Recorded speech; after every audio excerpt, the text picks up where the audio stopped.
Thank you. What is yours, John? Great, thanks, Bill. Yep. Thanks for the kind words about the book. You can't give it any higher praise than to say it's like a detective story or a thriller that you couldn't put down, and I'm thrilled to hear it.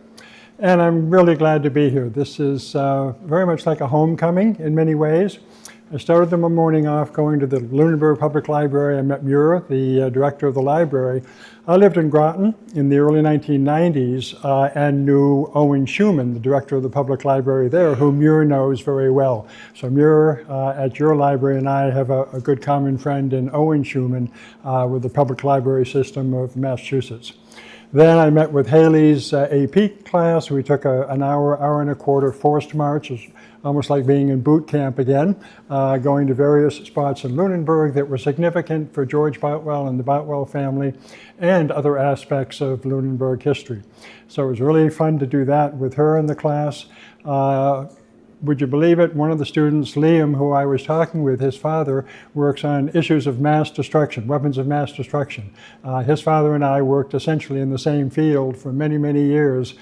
His dad was at MIT Lincoln Lab. I went to MIT, so a nice little common association there.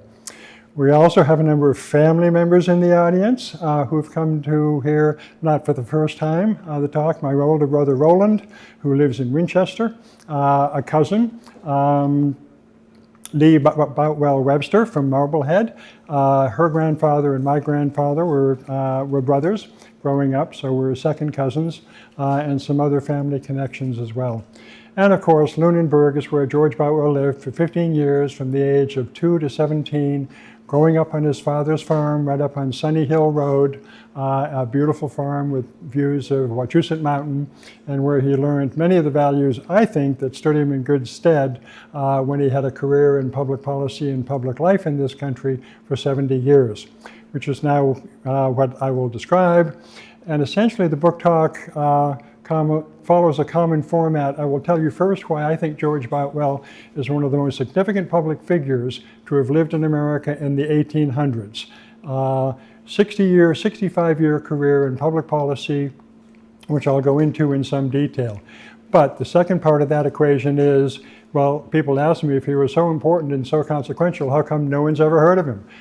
He literally has been in the shadows for most of the last 100 years, and it's only been in the last 20 or 25 years that other historians have been paying attention to him, which was a great benefit when I came to write his biography.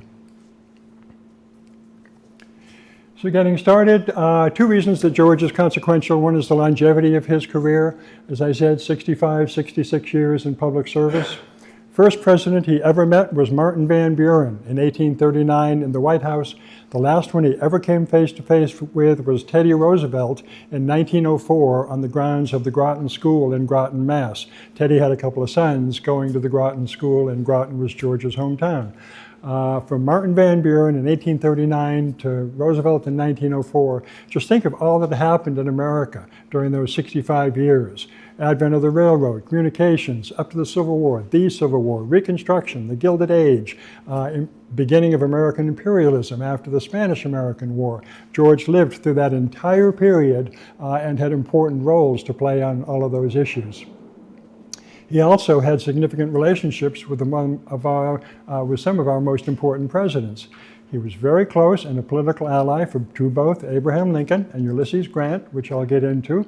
He was also an implacable foe of Andrew Johnson and had helped lead the impeachment of Johnson in the 1860s for what he felt was Johnson's blocking of black civil rights in the South after the Civil War. After the Civil War had led to emancipation of 4 million black American citizens who now were due their rights as American citizens for public school education, for voting, for legal protections. George was fighting for all of those against the retrenchment that was happening in the South as Southern white Democrats came back into power and started to strip black Americans of all of those rights. And that's what George was opposing Andrew Johnson about, because he felt Johnson was in bed with those Southern white Democrats who essentially were once again creating a two-tier citizenship in the United States of white people on one hand and black American citizens on the other. And then finally, George opposed Teddy Roosevelt's imperialism overseas following the Spanish-American War, when America moved to annex the Philippines, 10 million Filipino citizens, also take control of Cuba, Puerto Rico, other islands in the Pacific, which George and others, including Mark Twain and other significant Americans, felt was no different than America having blocked civil rights in the South before and after the Civil War. What he thought Roosevelt and American policy was doing, it was blocking the self-determination and independence of people like the Filipinos in their own country after the Spanish-American War. So, wide range longevity, but then a wide range of experience and expertise. Very few American political figures have been as well versed in the three major areas of American public life as George Boutwell: domestic policy, civil rights, and constitutional law.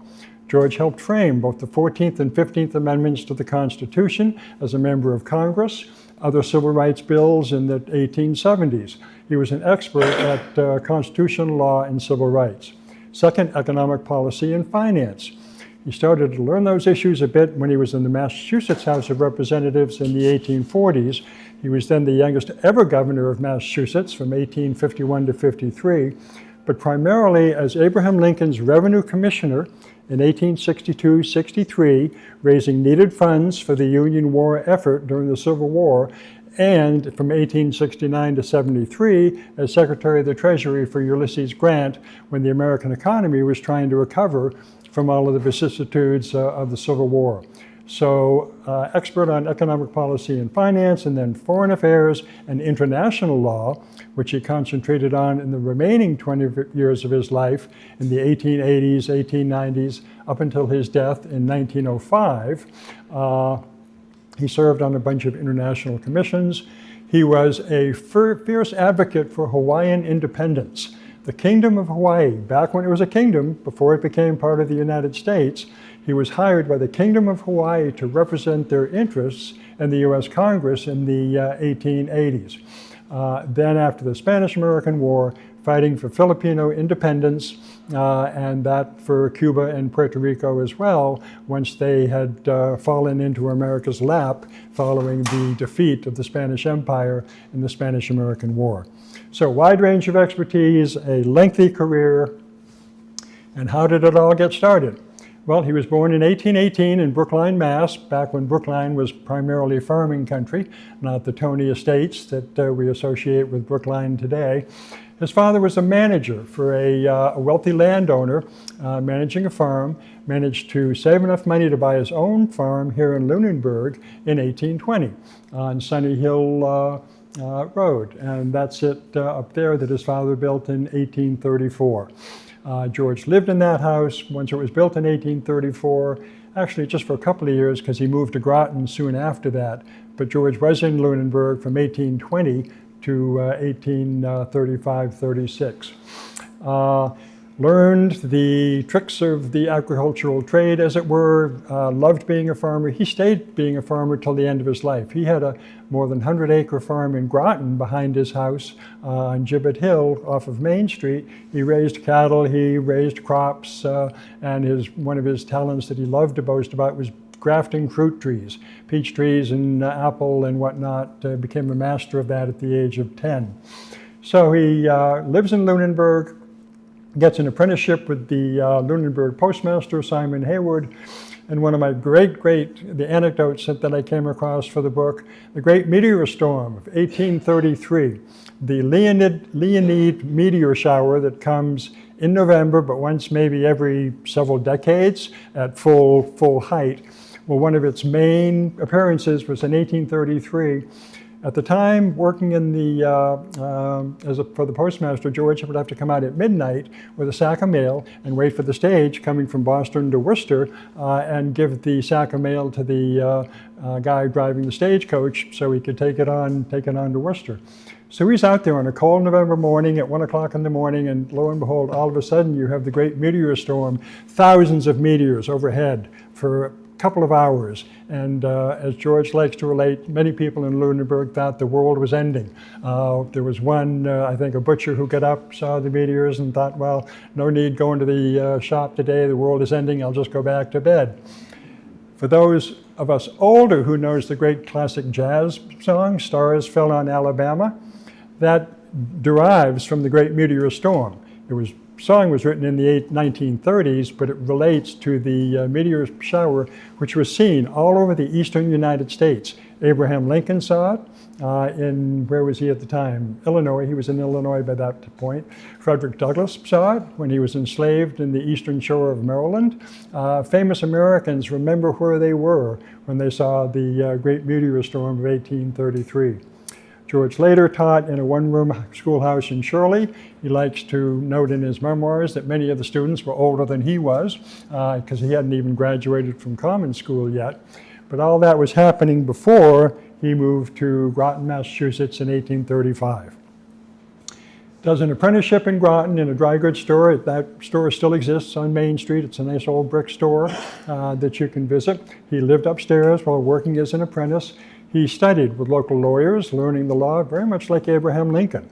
Lincoln in New Salem, Illinois, just a few years earlier than that, had worked in a dry goods store, was self-taught, read on his own, and apprenticed with local lawyers to learn the law.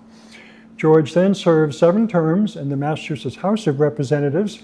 In the 1840s, he marries Sarah Thayer of Hollis, New Hampshire. They have 2 kids, Georgiana, older daughter, Francis, a younger son. And so he's building up his political career in Groton in the 1840s. He then becomes the youngest ever governor of Massachusetts in 1851. But I want to quickly go back to that 1839 date. George was a fierce anti-slavery advocate his entire life, and much of that came, or at least was formed, by an experience he had in Washington, D.C. on his first trip there in 1839. He's only about 20 years old. That's when he meets Martin Van Buren at the White House. He's out walking one Sunday morning on what's the National Mall that many folks will have been to, but back then there were prominent slave pens in Washington. This one was called the Yellow House. It was made of kind of a dirty yellow brick color known as the Yellow House, a notorious slave pen where slaves were bought and sold and then held before being transferred to their new owners in the Deep South. Sold down the river. That's where that phrase comes from. If you're sold down the river, someone has kind of pulled a fast one on you or gotten one over on you. Sold down the river referred to slaves being sold from conditions, somewhat less onerous conditions in the north, in Virginia and whatnot, down to Louisiana, Mississippi, and Georgia and Alabama, where conditions were much worse. On the sugar plantations, the cotton plantations, if you were sold down the river, you were in for a tough time. So George is out walking around this slave pen one morning. He meets an elderly black woman who is totally distraught, totally disconsolate, and her daughter is being kept in the slave pen and will be shipped down to Louisiana the next morning, and this woman knows she'll never see her daughter again. That was one of the tragedies of slavery, that it broke up families. Mothers never saw their children again. Brothers and sisters were separated for the rest of their lives. And it was an experience, a visceral experience that just George never forgot. Well, at the same time that he has that experience, Groton and Concord and this whole area at the time was going through an increasingly anti-slavery period. You had people like William Lloyd Garrison of the Liberator, Frederick Douglass, the famous black orator who did lecture tours across the North. He came to Groton 3 times in the early 1840s to give his anti-slavery lectures, and George would have heard him there. So a very formative period for George Boutwell, learning about the tragedy and the violence of slavery and becoming increasingly anti-slavery in the 1830s and 1840s. Well, that all leads to an important decision he makes in the middle of the 1850s. George started out as a member of the Democratic Party. He's a good farm boy. He supports labor issues. He supports the 10-hour working day. It wasn't an 8-hour working day back then. 10 is the lowest they could bring it down to. But he's not a member of the Boston elite. He's not a member of the Harvard intellectual Brahmins of Boston, which was represented in the Whig Party, WHIG. So George is a Democrat.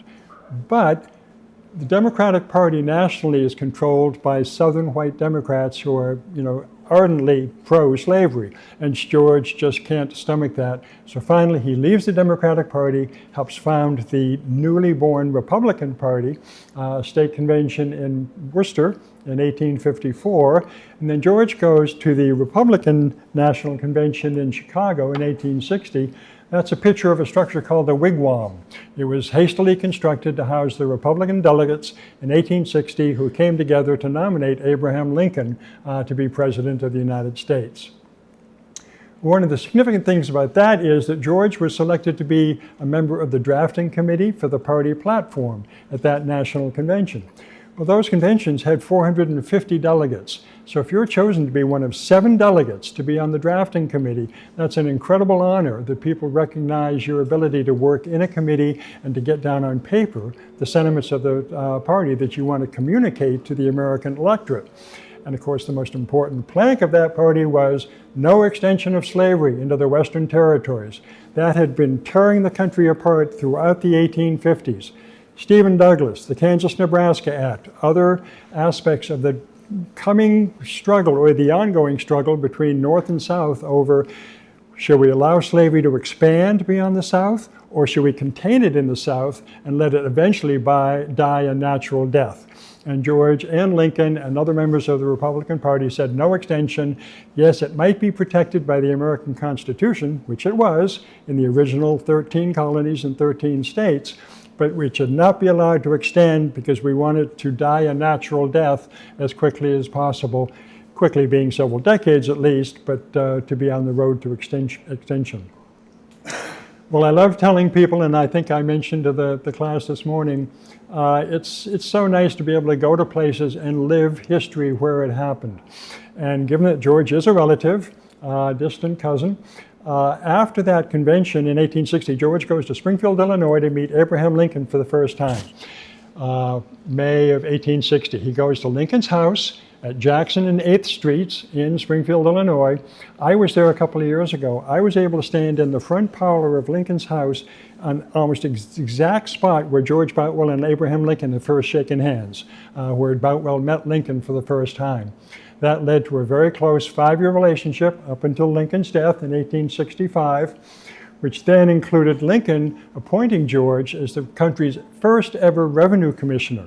Now, the Internal Revenue Service hadn't existed before then. There was no income tax, but because of the Union need for money during the Civil War, millions of dollars a day, $2 million a day, Congress passed an act to raise new taxes, including the first ever income tax, and George Boutwell was hired to put that office together. In July of 1862, he arrives in the Treasury building in Washington. He's got 3 staff members. 8 months later, when he leaves to take a seat in Congress, he's got 3,880 staff members or employees who are collecting these important taxes all throughout the northern states. Now, when I tell people that I am related to the person who introduced the first income tax in the United States, I ask them to please not hold it against me. But at the time, it was a vitally important measure. It had to be done to give the Union Army the equipment and the forces they needed to win the Civil War. So George gets his start in Washington as Revenue Commissioner, makes a very important speech on the steps of the U.S. Capitol in August of 1862, where he denounces slavery, and he's getting out in front of Abraham Lincoln at this point. Lincoln has to be very careful. Lincoln has to thread a needle between wanting to emancipate the 4 million slaves, but knowing that Northern public opinion is not yet ready for it. And it certainly isn't ready for any notion of black equality. So he's got to take it one step at a time.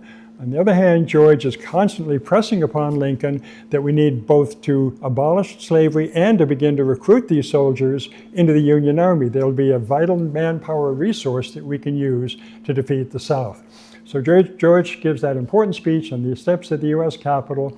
Only 1 month later, Lincoln issues his preliminary Emancipation Proclamation on September 22nd, 5 days after the Battle of Antietam in Maryland, and that is the beginning of the end for slavery in the United States. Just some press coverage of that meeting. Many people, some of the people in the crowd Certainly Democratic newspapers around the country were aghast at what George Boutwell had said. He said, this war isn't about slavery, it's about union. All we want to do is bring the union back together. Well, you see at the bottom it says, ex-Governor Boutwell for absolute emancipation. That was very much a minority view at the time, and he was kind of going against the grain, but he knew that Lincoln needed that kind of advocacy to get public opinion moving in the right direction to finally emancipate the slaves. Well, for the next 14 years, George goes from the Revenue Office to his career in Washington, first for 6 years in the House of Representatives. He's known as a radical Republican, and back then, those words had different connotations than they do now. Back then, that was actually a derogatory term used by Democrats. Oh, those radical Republicans, all they want to do is free the slaves. Let's send them home, and we don't need to have them in power. So that really was a term used against those people like George Boutwell, Charles Sumner, the senator from Massachusetts, Thaddeus Stevens, the congressman from Pennsylvania, because they were taking the lead in arguing for black civil rights in America. So George works on both the 14th and 15th Amendments. 14th Amendment is, equal protection of the law for everybody. Everyone is a citizen. That's where we have our concept of birthright citizenship. That's contained in the first article of the 14th Amendment, that if you're born in this country, you're an American citizen, and you should have the same rights as anybody else in this country. 15th Amendment was the one giving black males the right to vote. And these were not easy. There was still plenty of opposition in the northern states to doing this. Of course, at the time, the southern states hadn't yet come back into Congress, which did make the issue easier, but it wasn't a cakewalk. They had to convince their more moderate and conservative white allies in the north to go along with these. The picture up there, that's the impeachment committee of Andrew Johnson. The House managers, George is in the middle there. Thaddeus Stevens is sitting there. Many folks see the movie Lincoln with Daniel Day-Lewis several years ago. Who is it? Tommy Lee Jones gives a wonderful portrayal of Thaddeus Stevens in that movie. Unfortunately, there's no George Boutwell in that movie. I hope future movies of Lincoln will include George, because he certainly deserves to be included in any movie about Lincoln or Grant or whatever. But that was a great movie, and Daniel Day-Lewis just does a wonderful job. That is Ben Butler, another Massachusetts politician, more of a machine politician, but those were the impeachment managers against Andrew Johnson. And the cartoon down here, this is before social media, TV, radio, whatnot. Political cartoons were the main vehicle by which kind of political parties would fight each other for public opinion. Democratic newspapers would have cartoons lambasting their Republican opposition. Likewise, Republican papers did the same for the Democrats. I love this cartoon. These are the same impeachment managers that you see up above, but they're dressed in Shakespearean garb, as if they're getting ready to do a Shakespearean tragedy. Ben Butler is Falstaff, bombastic Ben Butler. He loved to put his foot in his mouth time and time again, so he's portrayed as Falstaff from Shakespeare. I like to think of Thaddeus Stevens. Thaddeus Stevens had a crook back, kind of a semi-hunchback, and he's portrayed as Richard III from Shakespeare's Richard III tragedy, who likewise had a hunchback and was a kind of a totally evil character. And then finally, here's George Boutwell standing next to Thaddeus Stevens, as he's actually from Julius Caesar. He plays Cassius, or portrayed as Cassius from Shakespeare's Julius Caesar tragedy. Anyway, wonderful going through those cartoons and seeing how George was portrayed. I think I've got one or two more to show you. So in the House till 1869. In 1869, Ulysses Grant asks George to become his Secretary of the Treasury. George didn't necessarily want the job, but he said yes for the good of the country. And there's a nice object lesson here. Remember I mentioned that George is a farmer back in Groton. Beautiful homestead on Main Street. He's got a farm. He's got his legal business. Well, at the time, if you're a member of Congress, it's a pretty sweet job. You're only in D.C. 3 or 4 months of the year at most, and those are the winter months. Why? Because many of the members of Congress are farmers and they want to go back to their home districts in Ohio, Illinois, wherever, and run the farm in the spring and summer months. That's what George wanted to do. So at first, Grant picks another guy to be Secretary of the Treasury, but he's not able to do it. Grant's already been inaugurated at this point. He's really in a lurch, and he says, George, I really need your help. I want you to be my Secretary of the Treasury, knowing that he'd been Lincoln's Revenue Commissioner and he had the proper experience. So there's a great letter that I found in George's papers in Groton, in the family letters, where he writes to his wife, Sarah, in early March of 1869, saying, Sarah, you won't have heard the news yet, and you're not going to be real pleased with the news, but the president has asked me to be his Secretary of the Treasury, and I really don't want to do it, but I can't say no. It's an important time politically in the country. He needs political allies in his cabinet, and I'm going to have to take the job. Well, that's a total sea change in George Boutwell's life. No longer can he go back to Groton 8 months of the year. Running the Treasury Department, the largest department in the U.S. government with thousands of employees, is a 12-month-a-year job. He's going to have to stay in Washington those 4 years continuously. Plus, he's overseeing thousands of employees. It's an incredibly complex department. It encompasses the Secret Service at the time. It encompasses the Revenue Marine Service, which later becomes the U.S. Coast Guard. So many different aspects, not just economics and finance. I put the Secret Service and KKK there because one of the duties of the Secret Service at the time was infiltrating white supremacist groups in the South, who were coming back into prominence after the Civil War, who were night riding and terrorizing Black Americans and their white Republican allies with violence and murder in many occasions.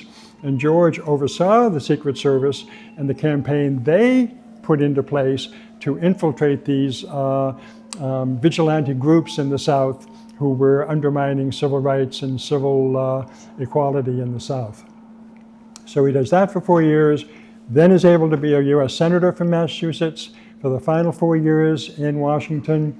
And the 1876 Mississippi Report I like to mention because it was kind of the dying gasp of Reconstruction. Most whites, most Americans were getting tired of having to protect black rights in the South.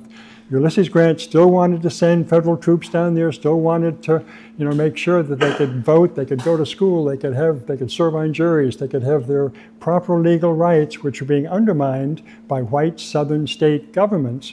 And George wrote this 1876 Mississippi Report. He was the head of a 5-member Senate Select Committee that traveled to Mississippi in the summer of 1876 to take testimony from people who had been injured and violated the year before during Mississippi state elections. Well, at the time, Mississippi is not a real comfortable place to be if you're a Northern liberal and Northern progressive who is arguing for black civil rights. Democrats are coming back into power, and I came across newspapers in the South when George was down there taking testimony, saying, well, it's, we're glad to have Senator Boutwell down here visiting from Washington, and we hope he has a wonderful stay, but of course we hope he stays, within his guidelines, because we wouldn't want to see him Ku Kluxed. Essentially, it was a veiled threat that if you, go beyond the bounds of criticizing what's going on here in Mississippi, then there could be violence. And that was the atmosphere that he had to work in 1876. Mentioned briefly, if George had a good, close relationship with Abraham Lincoln, it was even closer with Ulysses S. Grant. He first met Grant in 1864. 21 years later, George is a pallbearer at Ulysses Grant's funeral in New York City that was witnessed by 1.5 million people, winding its way for 7 miles from southern Manhattan up to Riverside Park, where Grant was ultimately buried. Worked very closely with Grant. I've always regretted I've never been able to find a photograph of Grant and George Boutwell standing next to each other. And of course, by this time, photographs are becoming much more common. I'm still looking. I still hope to find one, but haven't found one yet. So I have to take this drawing of there's Grant sitting at the head of the cabinet table. That's George, the Secretary of the Treasury on one side, Hamilton Fish, the Secretary of State, is on the other. Secretary of State and Secretary of Treasury were by far the two most important cabinet positions in the presidency. Anyway, George has this relationship with Grant that really survives his death. His daughter continued to have a close relationship with the Grant family well into the 20th century. And it was one of the real pleasures of researching the book, going through the family correspondence between both Grant and Boutwell, but also between their family members, to realize just how much they had respected each other. So that's kind of my legal brief as to why I think George Boutwell is important and consequential. Why isn't he better known? Two main reasons, and I love giving this little preface. When I started the book in 2020 and I was looking for a literary agent because I was hoping to be able to go with a New York publisher, and I went through 20 of them who all turned me down before I finally found one on the West Coast in San Francisco who said, yeah, this is a really compelling story. George's story needs to be told. I will take this on, but you have to remember two things. You are an unknown author writing a biography of an unknown subject. This is not going to be an easy sell to New York publishers. They don't know George Boutwell, they certainly don't know you, and I'm going to have to shop this around and try and place it with a major New York publisher. And one of the things she had me do right off the bat was, okay, one, tell us why George is so important, which I've just gone over, and two, tell us why we've never heard of him. Why have Americans not heard of George Boutwell for 100 years? And so I wrote it down, worked on it, put it in the book, it's in the introduction, and essentially have two main reasons. The less important one is personality. George was kind of a New England, taciturn, flinty Yankee. He wasn't a self-promoter, he didn't go out seeking publicity. If you think of someone like Charles Sumner or others like that, Harvard intellectual elites, that was not George. He just did his job, to paraphrase Bill Belichick, did his job and kept his nose to the grindstone, so he wasn't seeking publicity. Certainly not a publicity hound like many of our politicians are today. Also, he was totally dismissed and disdained by the Harvard intellectual elites, which I think I've mentioned. He only had a common school education, didn't graduate from high school, didn't graduate from law school, was totally self-educated, and was just never thought kind of up to snuff for the positions he had by the Harvard intellectual elite. More importantly, George, he championed causes that weren't necessarily popular.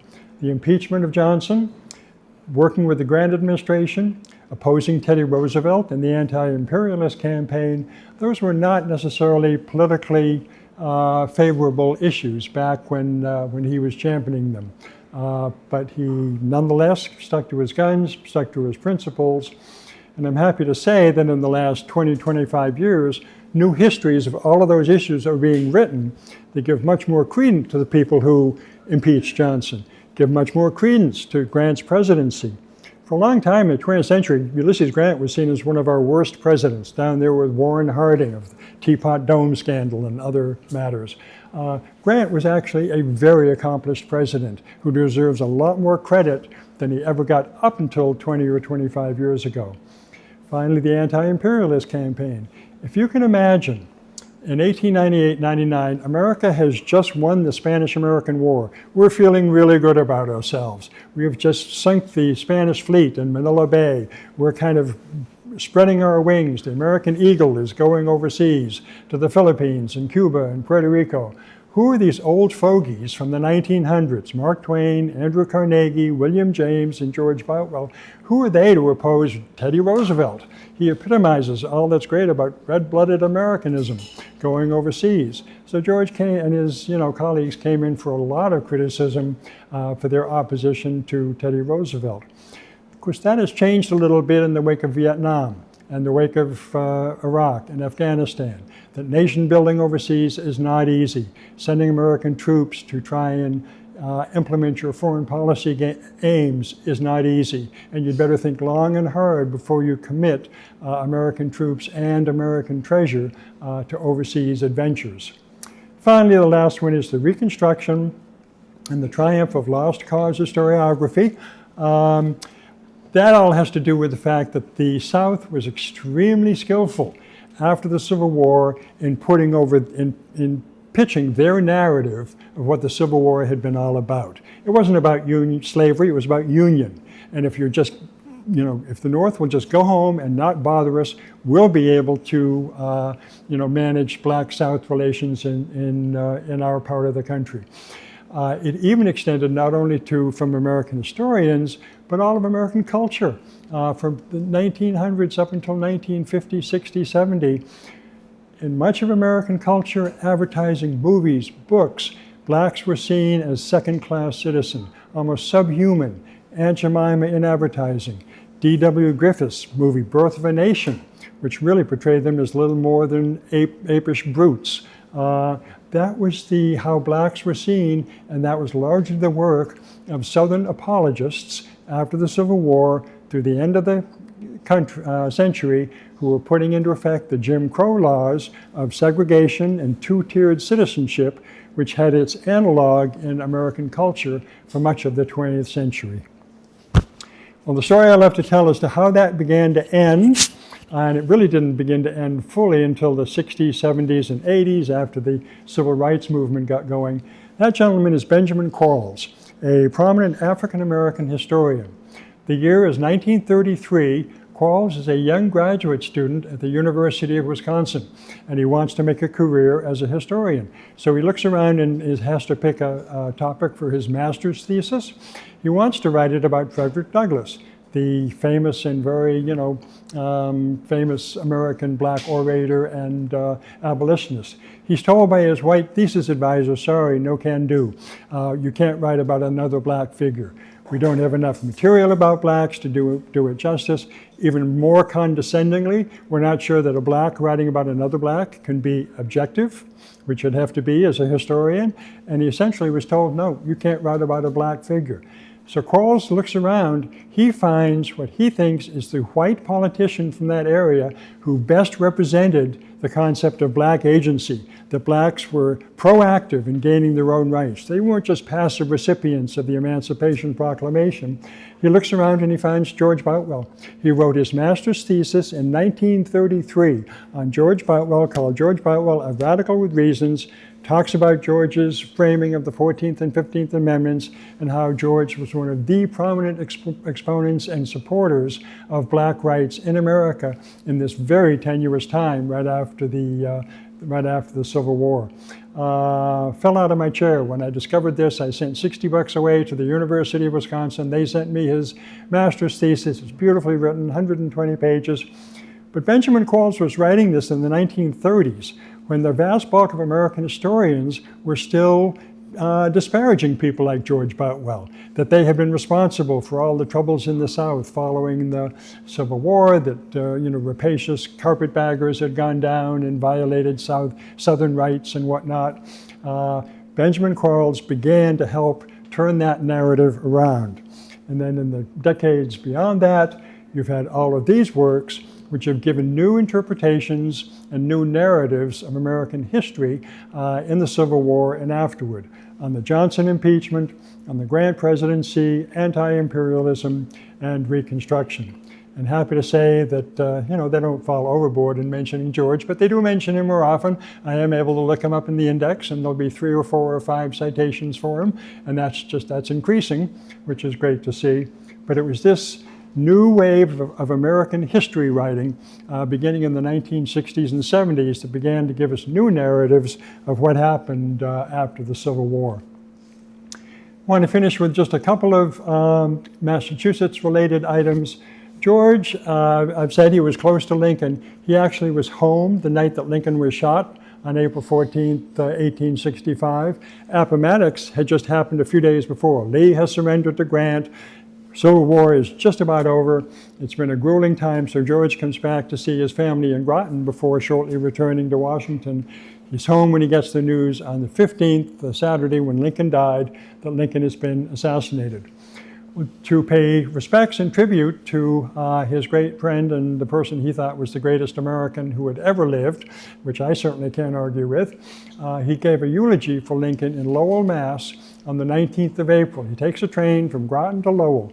He walks by this memorial Well, that memorial had been constructed in the memory of the 4 Union soldiers who were the first people to die in the Civil War. April of 1861, Massachusetts troops are coming through Baltimore on the way to Washington, responding to Lincoln's call for troops after Fort Sumter. And these 4, or at least these 2, who were Lowell natives, plus 2 others, were with the 6th Mass Regiment, who died when Baltimore secessionist-favoring citizens attacked them in Baltimore. So George, imagine his feelings as he gets off the train. The Civil War is finally coming to an end, but he walks by this memorial to the first casualties of the Civil War 4 long years before on April 19th. I mean, how ironic and significant can you get?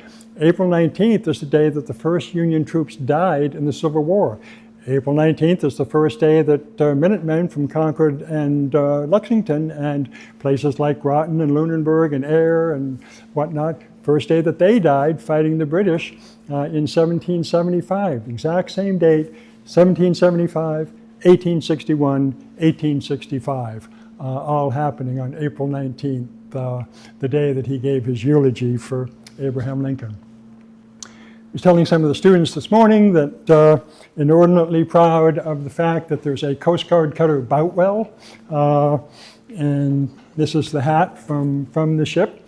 It was the largest cutter in the Coast Guard fleet.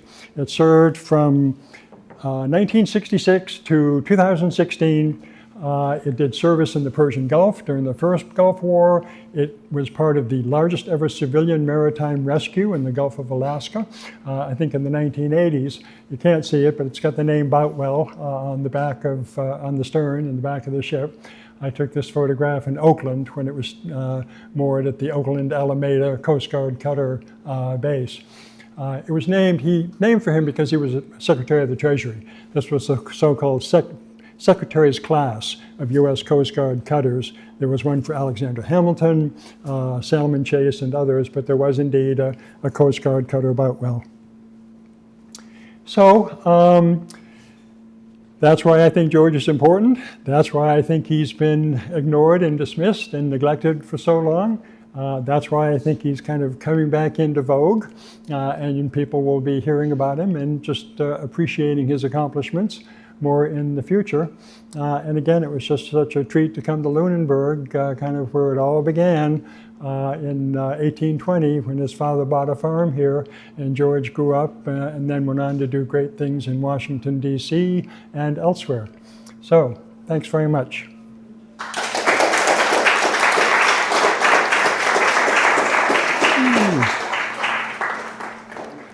Thank you all for coming. Time for just a few questions, if anybody had any questions. If not, that's fine too, but yeah. Was his face or name on the greenbacks when he was Secretary of the No. Treasury? That would have been the Secretary of the Treasury at the time, who was Salmon Chase. In '62, when greenbacks were first introduced, yes, George had come into the Revenue Bureau, but that all fell under the Treasury Department, so it's Salmon Chase's picture on the greenbacks and not George's, unfortunately. Yeah.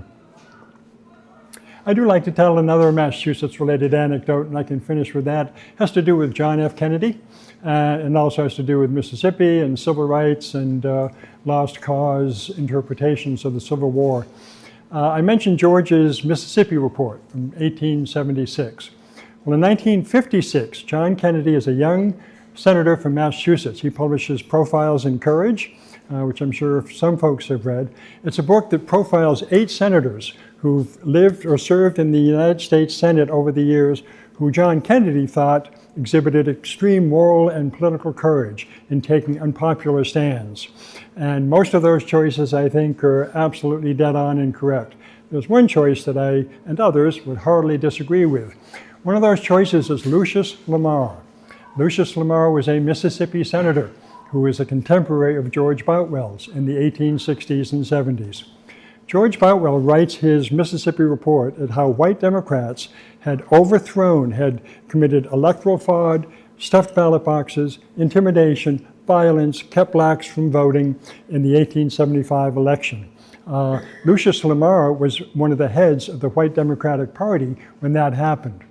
The reason that John Kennedy praises him is that Lamar gave a very important speech, a significant speech in Washington, part of the eulogy for Charles Sumner in 1874, where he calls for North-South reconciliation. He said, guys, Civil War is over, let's get back together, let's be one country. Well, Lucius Lamar had a habit of saying one thing in Washington and something totally different when he was back in Mississippi. No comment needed in terms of what politicians are liable to do. But in Mississippi, he was definitely a promoter of white supremacy and of keeping blacks down. Well, John Kennedy totally bought into that kind of myth that Lamar had promulgated about himself. And even though sitting not very far away from his Senate office was George Boutwell's 2,000-page report about what Lamar had been doing in Mississippi in 1875. It's readily available online. If you just Google Boutwell, Mississippi report, you can get all 2,000 pages. You can read the individual eyewitness testimony that Boutwell took as a senator to document the outrages that Lucius Lamar and others were, promulgating on the Southern blacks. Well, in the book, Kennedy talks about, it's the whole lost cause myth. The Reconstruction was a black nightmare the South could never forget.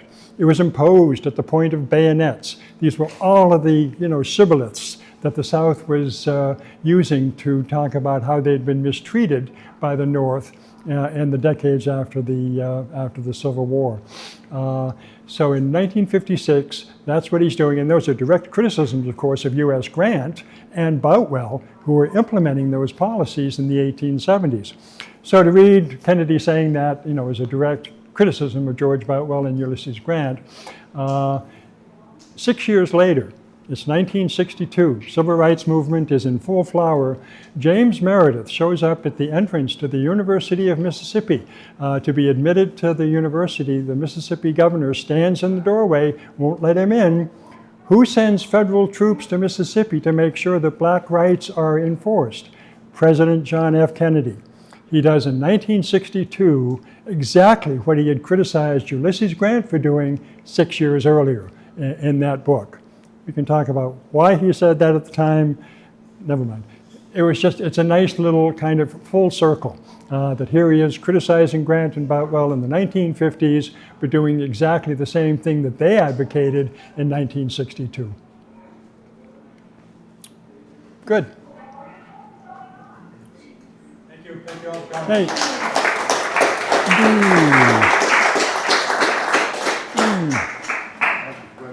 Great.